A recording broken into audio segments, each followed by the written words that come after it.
Greetings, friends of liberty.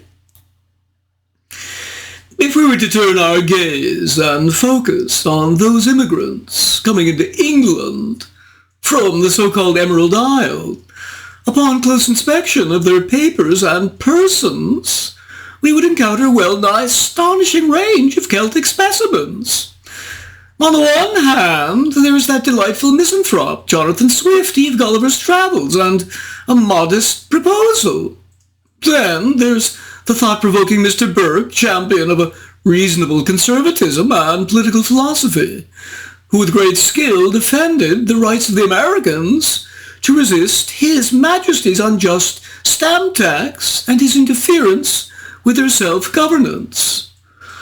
And as a third beneficent example, we see playwright Richard Sheridan, Whig politician since 1780, and perhaps not surprisingly, given his Celtic stock, famous for fighting 2 duels with Captain Thomas Matthews over insults given to his betrothed. The second duel turned a most bloody affair, which, despite serious wounds, he survived, both combatants having continued fighting after breaking their swords. Thank God, Sheridan recovered the use of his hands, since he thereafter wrote the highly successful plays The Rivals and The School for Scandal, the latter a commentary on English manners. But, having mentioned these commendable Celts, we must also mention the rather uncommendable. Particularly egregious examples here are that of the Irish highwaymen we occasionally encounter, such as James Maclean and William Plunkett. Although it must be said, in their robberies they at least did treat their victims with courtesy. Also not to be commended at times are their varied offspring, to wit, the Irish boy gangs of London. These street Arabs, despite their young age, are past masters in all manner of criminal mischief. And these gangs flourish precisely because, most members being under the age of 14, they cannot be tried as adults. Recently, we saw some of them appear on trial, arraigned at the Old Bailey. The youngsters aged 7 to 13, with the speed of their young legs and their light-fingered hands, had specialized in stealing all manner of items, from vendors, stores, retail establishments, and even pedestrians, and then bringing their pilferous pickings to various receivers. One young boy, lame and using a crutch, used his crutch to lift curtains and sashes so that the other boys might grab items, shoes and bolts of fabric. One for all and all for one. And who received these stolen goods? Their fence, Nicholas Corell, who made matters even worse for himself when, asked by the constable to return the stolen bolts of cloth, instead was delivered by his wife of other, different stolen items, thus linking him to a second crime. Such a criminal farce. Perhaps Swift or Sheridan might write the doings up of their countrymen. Now if we turn to the immigration of the Irish in another, even more well-known period, that of the Great Migration into the United States during the entire 19th century and beyond, but especially after the Great Potato Famine of 1845-52, we find today the social history of Tyler Anbinder's Plentiful Country, the Great Potato Famine in the Making of Irish New York. Anbinder, author of the highly acclaimed City of Dreams, utilizes for the first time the records of the Emigrants Savings Bank of New York, which access allows him to document just how successful these Irish immigrants could be. Were they, for the most part, the lazy, drunken, shiftless paddies as the native prots often viewed them, or instead successful and hard-working saloon keepers, policemen, accountants, day laborers, and lawyers. Anbinder begins his narrative with the unusual story of one of the dozens of immigrants, each unique in his own way. That he portrays here with the adventures of Thomas Norris. Norris, born in Killarney in 1827, apprenticed as a tailor and finally migrated at age 24 in 1851. Upon arrival, he continued as a tailor, but then, after marrying his wife Anne and having 3 children, they decided to take a step up by opening their own clothing shop in Ward 9 on West Street. This a success, he soon opened a second, and when the Civil War arrived in 1861, enlisted and fought at the First Battle of Bull Run. When his 3-month tour was up, he returned to New York, but wanting to do more for the Union cause, and his friends still in the Army, equipped a company of 100 men entirely out of his own savings. Now a captain, Norris fought for 2 years with that company and was wounded at Petersburg in 1864 in the left thigh and right shoulder. Upon the war's end and his return to civilian life, he divorced after apparently having returned home to find that he had lost his wife through worse than death, the court granting him custody of their now 4 children. Pooling all his remaining savings, he decided to open a saloon, but this soon being in the red, and his wartime wounds making strenuous construction work painful, he was reduced to selling apples to passers-by on the street. But his story happily doesn't end there.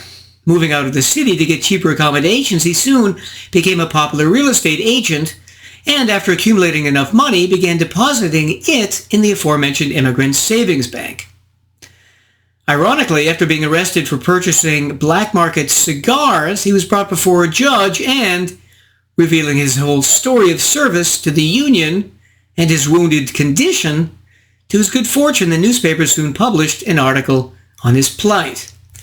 Suddenly, he was offered a job in the New York County Clerk's office, a prize patronage plum that paid a whopping $1,500 per year. Having given us the initial adventures of William Norris, tailor, clothier, soldier, patriot, and finally county clerk, one of the initial tasks that Anbinder sets himself is to inform us of the famine and pre-famine condition of the Irish in Ireland. He describes the British absentee landowners, many of whom spent their time in London and some of whom possessed huge estates. The Marquis of Lansdowne's estate, for example, comprising 105 square miles, 1/10 the size of the entire state of Rhode Island. However, in the United States, especially in rural areas, land ownership was fairly widespread, and most farms were owned by the men and women who cultivated them. In Ireland, however, half the country was owned by just 750 wealthy families, rendering their tenants more or less destitute. So some of the Irish came to America with the intention sooner or later of getting their own farms, this being one reason the U.S. was their number one destination. Another reason was the Irish respect for the fact that the Americans had fought the British and won.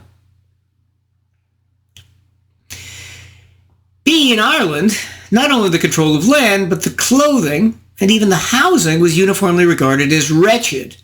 Peasant housing in the country having mud floors, leaky thatched roofs, no doors, smoke-filled interiors, and, as Anbinder says, the family pig sleeping in the same corner of the cabin as the rest of the family. The potato famine rendered this wretchedness cataclysmic, with most municipal authorities incapable of acquiring enough food to feed the ever-increasing hordes of starving men, women, and children. In addition, the belated and inefficient response of the British government as the famine crisis progressed was also decisive, although by 1846 a soup kitchen program helped stop many further deaths. But many Irish saw the bad situation continuing and set sail for Canada and America, with about 1 out of 1.3 million total immigrants to America in the next decade arriving in New York City. And thus, during 1845 to 1855, the Irish-born population of New York tripled to 175,000. After their trip across the Atlantic, during which 1.5% died, the immigrants were joyful to see land again. Let's turn now to how, arriving in the Big Apple, they fared after disembarking. The Irish initially often lived in cheap, crowded tenements, but this wasn't necessarily worse than the previously described abysmal housing they had suffered in Ireland. Often, entire neighborhoods would translocate, this phenomenon happening later with Italian immigrants as well. And when they started to work, how did they fare? Was it true, as recent historian Kirby Miller claimed, that the great majority of famine immigrants, semi- and unskilled laborers and servants, seldom rose from the bottom of American urban society? Anbinder, with his access to the data files of the Emigrants Savings Bank, argues otherwise. So, for example, with regard to savings, even though most of the famine immigrants had never set foot in a bank before they arrived in America, they understood the importance of saving and hard work. So, for example, Mr. Cornelius Sullivan became a peddler of Cork products and did so well that he soon made it his full-time vocation. Already by the middle of 1865, the Sullivans had tripled their bank balance to a whopping 1,173, equal to more than 22,000 today. The occupational ladder for the Irish had 6 basic levels. For men in mid-19th century New York, the bottom rung was occupied by those whose jobs required little or no previous training.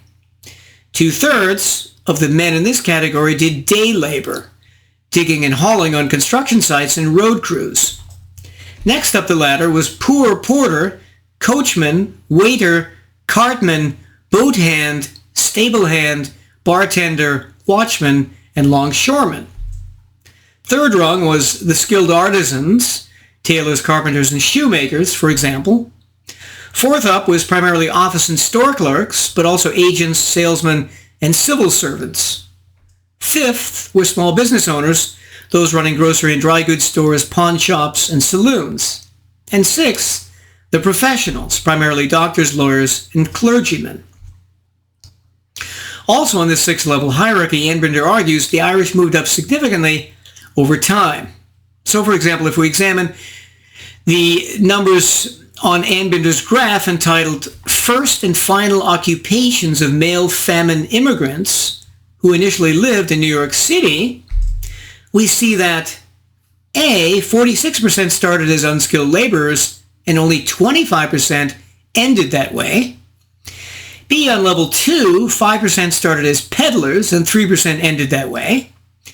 Incidentally, Irish women, especially married women, comparatively were more likely to engage in peddling than women of other ethnicities, often by selling fruit. C, with skilled workers, 33% started that way, 28% finished that way. D, with white-collar occupations, 11% started and 11% finished. E, on level 5, 5% were initially business owners within 1 year of arrival, but 31% ended up business owners, common businesses being liquor stores, saloons, pawn shops, and drugstores. F, and finally with professionals such as lawyers and doctors, 0.7% started that way and 2.4% finished. So overall, Anbinder argues we see a significant improvement of the Irish standard of living and productivity for these famine immigrants. This view contradicts that of many observers, with, for example, Harvard sociologist Oscar Handlin having said 85 years ago, an exceptional Irishman might find satisfactory employment, but that failed to mitigate the abject circumstances of the group as a whole. Anbinder also disagrees by pointing out that research generally shows that the male children of the famine immigrants ended up, on average, significantly higher up on the socioeconomic ladder than their fathers. They were a third less likely to work in unskilled occupations and nearly 3 times more likely to hold white-collar jobs. Among the many additional life stories that Anbinder describes, we find A. Michael Quigley, initially a boatman who became a political heavy, sometimes hanging around voting booths, intimidating those who might vote against his political cronies, and eventually succumbing to drink. B. John Mara, an Irish policeman, the occupation a relatively sought-after one, well-paid job. Policemen accumulating lots of savings and pull with politicians. C, the grocer William Cruz, who, animated by a racism some Irish seem to have, led a lynching party during the 1863 Civil War draft riots to the house of a mixed-race couple, and the black husband, having escaped out the back window, he beat the boy and killed the white mother. For that, he was sentenced to just 2 years and 4 months at Sing Sing, the state prison 40 miles north of New York City. D, Undertaker Peter Farrell, who began as a grocer and diversified into mortician, his parlor allegedly thriving in part because Farrell had an unfailing good nature and cheery disposition.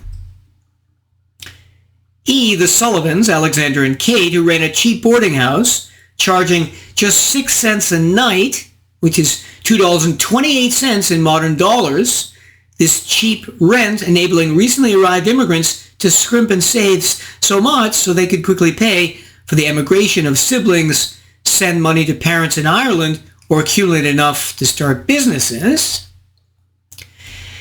F, peddler turned real estate tycoon Henry McAllinan, who accumulated real estate on 6th Avenue and West 34th Street when it was still farmland and gifted it all to his sons and daughters in 1910 to avoid inheritance tax. G, Mark and Mary Ann Driscoll, who operated a bordello on Water Street where their ladies of the night were trained to steal money from their now relaxed patrons. H, Peter and Mary Lynch, who after settling in the city for a decade and working as day laborer and domestic servant to build a nest egg worth $63,000 in today's dollars, left for Faxon, Minnesota to become successful farmers.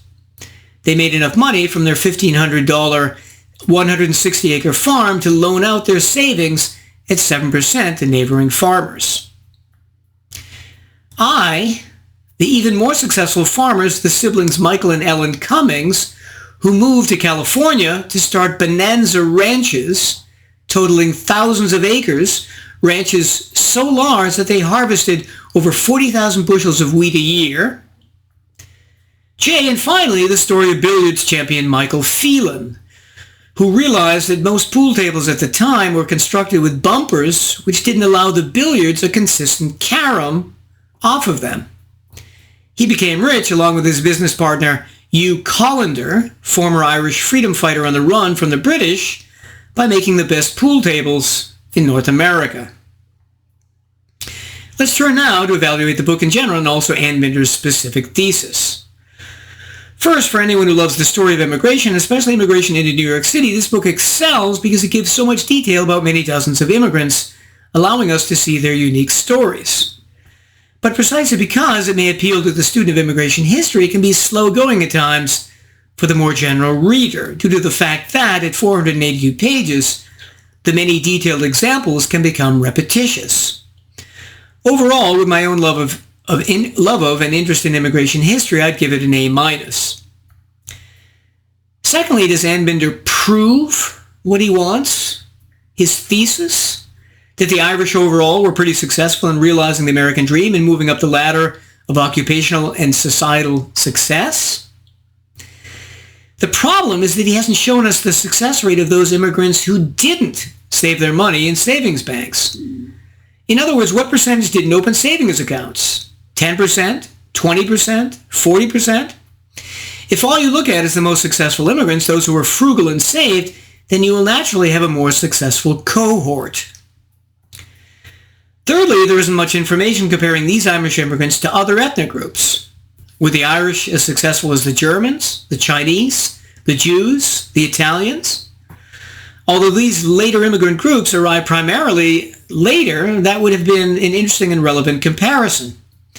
In addition, there are many other ways that the Irish collectively might have been suboptimal, as for example, being more likely to become drunks or alcoholics, or in becoming more violent than other ethnicities. Data here would have been useful.